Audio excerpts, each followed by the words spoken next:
Thanks for joining me on Radio Taiwan International. You're listening to Sunny Side Up, a weekly escape from the headlines that weigh us down.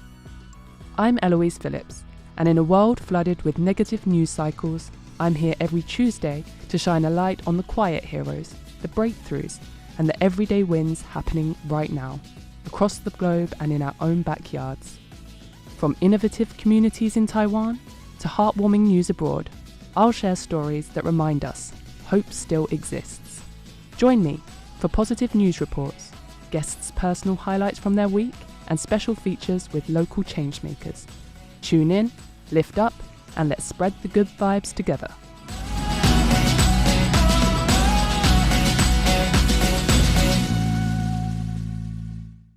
Welcome back. This week's full-length feature wraps up my conversation with Hui Tsyr in its thrilling third and final part.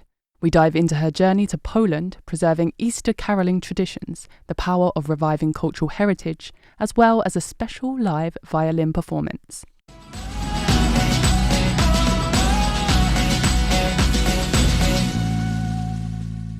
Please tell us what other adventures you have been on recently, specifically something in Poland, I believe? Yes. So the Easter was 2-3 weeks ago, I think. Right. We went on this trip to the northeast of Poland. We get to know this theater and this community through a friend. And what they do is they have been going to the border of Poland and Lithuania and Russia to do the Easter caroling there, which is to play music and to visit people's like villagers' houses and to go into like house by house, play music, sing and dance. And the special thing I would say is that they have been doing this for 35 years. So it's really like going to the same place and the same people and witnessing people die, witnessing people grow up and the children move away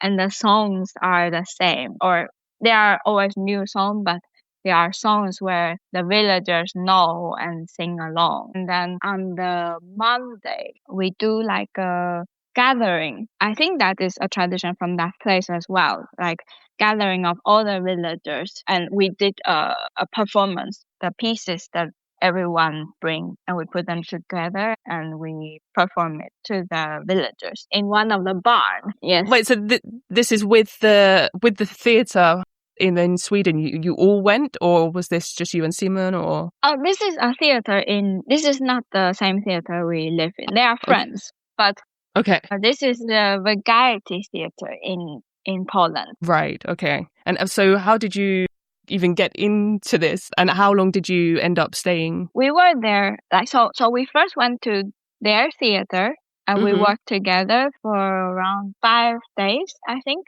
where we learned the songs and the dance. And some people there, of course, they have been doing this for many years, and some are new, some are old. So we gathered, and we also work more like in terms of theater. We bring the theme. One is what is courage, or it's a theme around courage, and another one is in relation to the water and the natural, not disaster, but the change. So it was like everyone created a small piece based on these themes. We put them together.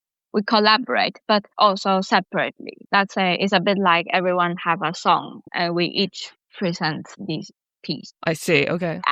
We were in the theater for 5 days and then we traveled together to the border. The practice of caroling is specific to that region. It's not all over Poland, because when you say caroling, I think immediately of Christmas, right? Because in the UK, we go house to house. Well, we used to at least go house to house and sing. But I mean, that tradition is, I think, dying out now. But you said it was Easter, right? So I'm assuming this is a religious practice as well. Well, I think the form maybe is a bit similar to the Christmas caroling when I heard about it.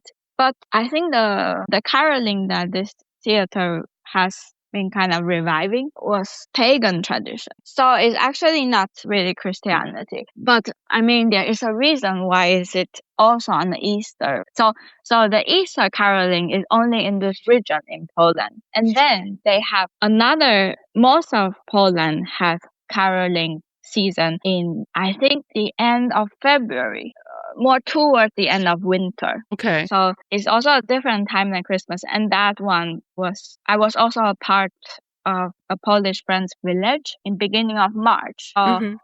I think each region have a bit of their own dates. Right. And in the past, before this tradition was starting to die out and before it is revived, it used to be that the villagers come together and basically improvise and play together. Like a jam session. Yeah, exactly. And I think this is really interesting because this is like the part of the winter in this part of the world where everything is like, maybe this is going to finish, but it's not yet. And Right. And this time where, for me, is the darkest. It's not because of the light is the darkest, but it's because I feel like I have rest enough and I have enough of the winter. And in the past, it might be like they don't have, they cannot grow yet, and they are still living on the jars and the preserved food. So like maybe Still also in the need of hibernation. sharing. Right. When we were in this Easter caroling at this time, people really, some of them made a feast. But most of all, my strongest taste is the cucumber, like the conserved cucumber from the jar. And is that and vodka. Vodka. Oh, God. Together? Yeah. That's really something. And also, I mean, I guess really it keeps you good warm. at it. Oh, yes, keep you warm, definitely. Because also a big part of this caroling is walking from house to house as well. So sometimes we walk for 30 minutes to the next house because it's a countryside. So you do this like all day or? Maybe like a whole afternoon into the evening. But this year there was like storm. So we had to go with the van. I would have to drive to the next house. But the funny thing was the storm was like arriving. And it actually started when we were in one of the, I would say, the most mad house. So no one had the intention to go in, but the storm came. So we have to go in.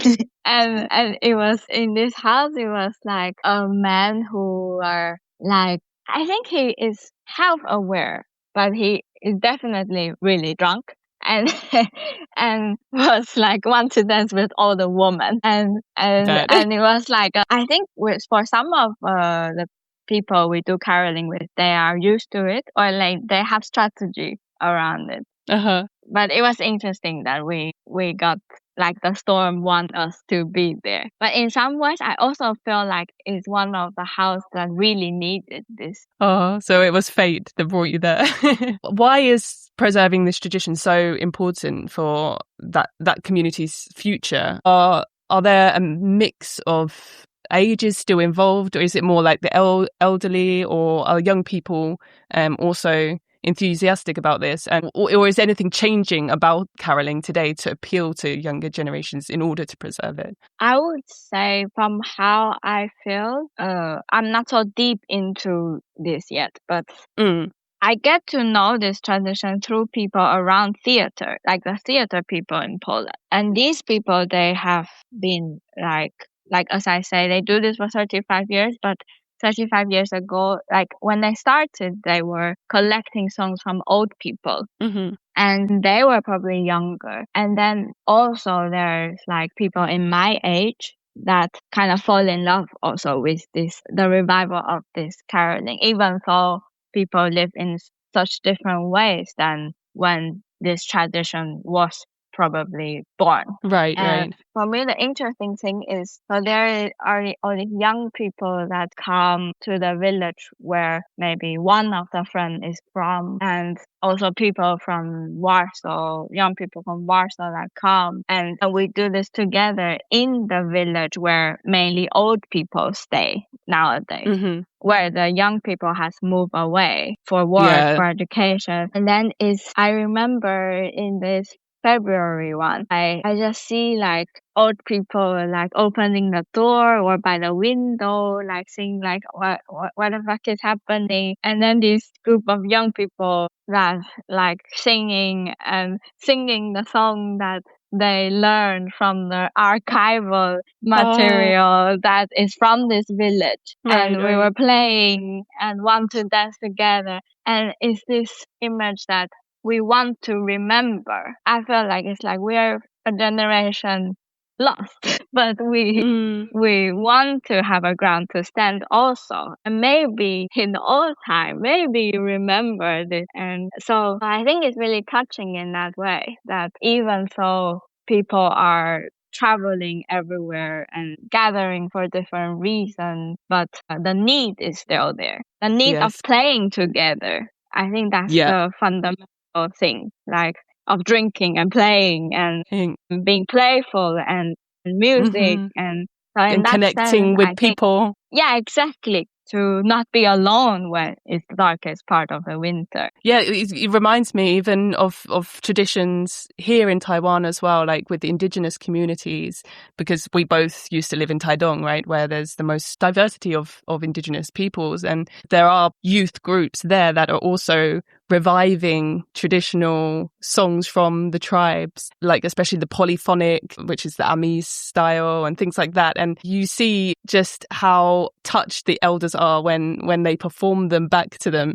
And even if they have evolved slightly to fit the modern taste, but you're absolutely right. Like just that sense of gathering together as a community again is because people have the world over, they have moved into cities for works and lost that. You completely hit the nail on the head. Yes, I think it's really, there's many things that share the opposite part of the world. But I think also different countries or different places in the world have a different like cycle, or I call it cycle of the tradition. And I feel like Poland and Taiwan has many things that share in that way because they went through the communism and Taiwan had this dictatorship. And of course, it's not just dictatorship, but like the whole history of colonization and the Chinese and indigenous Austronesian. And it's so complex. Yeah, it's very complex. But I feel like in terms of generation, is quite similar in Poland.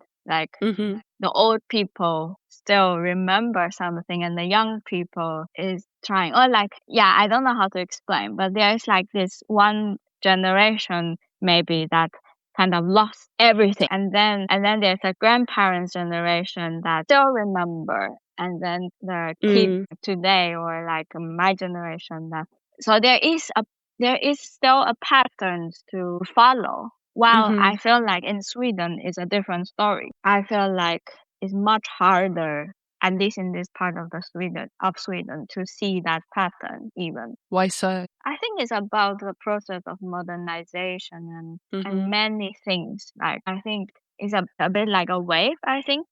Each places experience capitalism and modernization in different timing. So I feel like some places that I will call more modern, or like maybe had that for a longer period of time, then patterns of traditions kind of are buried more deep. Right.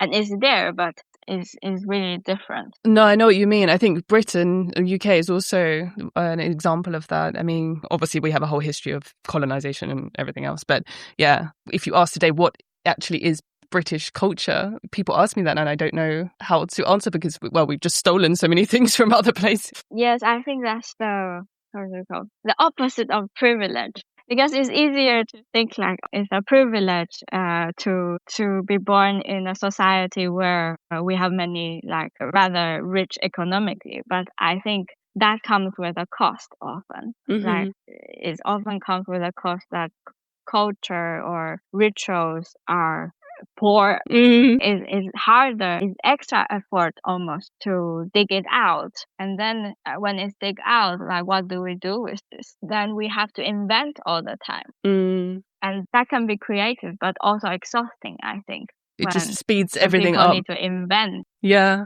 for sure. This has been honestly took turns which I didn't even realise we would take, and it's been a pleasure talking to you. Unfortunately, we're kind of coming to the end of our time. Just to finish, I was going to ask, you can say no, if you wouldn't mind giving us a sample song of the caroling, if you can remember. Yeah. Oh, actually, I could play it on the violin. Wait. Oh, yeah, that would be amazing.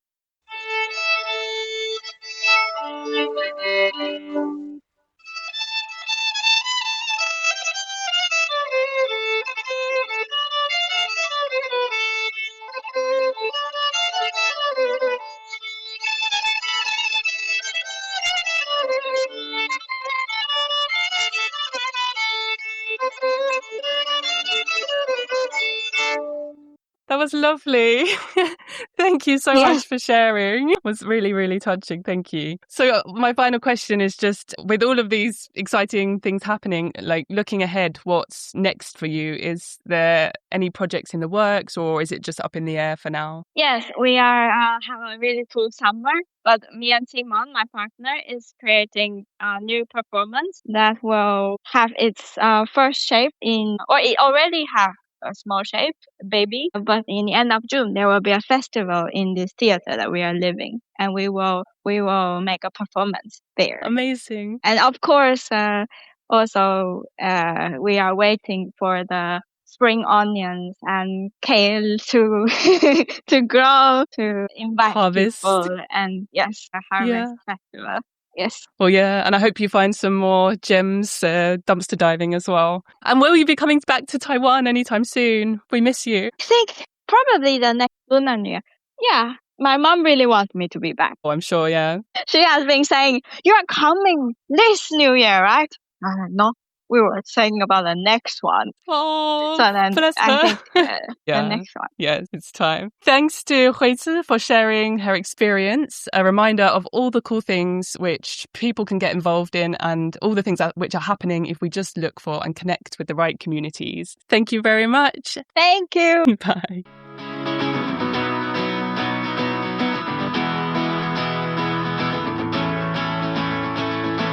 Remember, positive change is happening everywhere, from Taiwan's vibrant communities to stories touching your own life. If you'd like to share your story and appear on the show, please get in contact by email. You can write to me at eloise@rti.org.tw. That's eloise@rti.org.tw. Join me next Tuesday for more feel-good news, fresh personal highlights, and our monthly local Changemaker Spotlight. I'm Eloise Phillips. Thanks for tuning in, stay uplifted, and keep seeing things sunny side up. Tune in tomorrow for more programs by Radio Taiwan International. Until next time.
You're tuning in to Radio Taiwan International, Taiwan's national broadcaster. Here at RTI, we have a range of entertaining and informative content for you to enjoy. You can find all of our content on our website at en.rti.org.tw. That's en.rti.org.tw for news, shows, and more. We're also on shortwave radio. If you're residing in South Asia, we broadcast from 1600 to 1700 UTC at 9405 kHz. From all of us here at RTI, we wish you a lovely day.